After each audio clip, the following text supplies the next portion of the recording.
earn their keep on special teams, and that was probably the biggest thing that was foreign to me, and kind of had to learn that as I went. So I mean, but I'm starting to pick it up a lot more. What has it been like so far the last few weeks or so, learning and playing with newly drafted Hassan Reddick and behind Carlos Dansby? What sort of things have they taught you, and maybe you've taught them? Yeah, I mean, I learned a lot. I mean, there's a lot of, our linebacker group has a lot of great players in it, so I think kind of pick and choose what you want like from each player, and just kind of morph into your own and just see what they like to do and see what you do, and kind of make yourself the best player possible.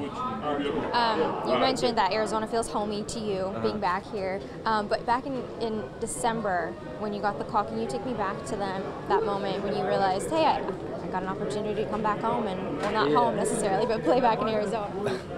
Yeah, I mean, during the drafts, I was on the phone with Coach Ahrens, and that was kind of I was like, I'm going undrafted, this and that, but I'm going back to Arizona. So I was happy, I was excited and stuff, and literally 2 seconds later, Sashi Brown called me, the GM of the Browns, and hey, we just drafted you. I was like, so going to Cleveland. But then I think it was like late December, I actually got out of a yoga class, and my phone was like left in the cubby outside, and I had like a couple missed phone calls from my agent and then a couple of Arizona numbers. So I was like, I don't know who this is. And then I called my agent at the time, Drew Rosenhaus, and told me that the Cardinals picked me up.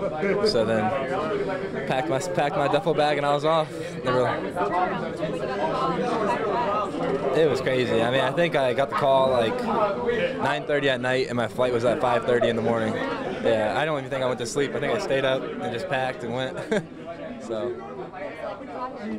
it was cool. I mean, Coach Ahrens, he's one of the best coaches in the league. I respect him a ton. And just being here and being in this organization, I mean, they're a top 10 defense every year, and it's good to be around those guys and just to see what they do and try to be part of that. What have you learned working under Bruce Arians? Obviously, he is one of the best coaches in the league. But what do you like about working with him in this system? Just you got to be a dog. I mean, I think that's what I kind of pride myself on, just kind of doing that, being that aggressive guy, going out there and going to make plays. And that's what they like here, is guys who go make plays, and that's what I want to do here. A lot of times OTAs and mini camps are an opportunity for guys in a position like you to really showcase your talent, but more so than that, it's about your intangibles and some things that you don't have on the field. What do you think about your intangibles off the field, and are you showing that to the coaches and the coaching staff here on the Cardinals?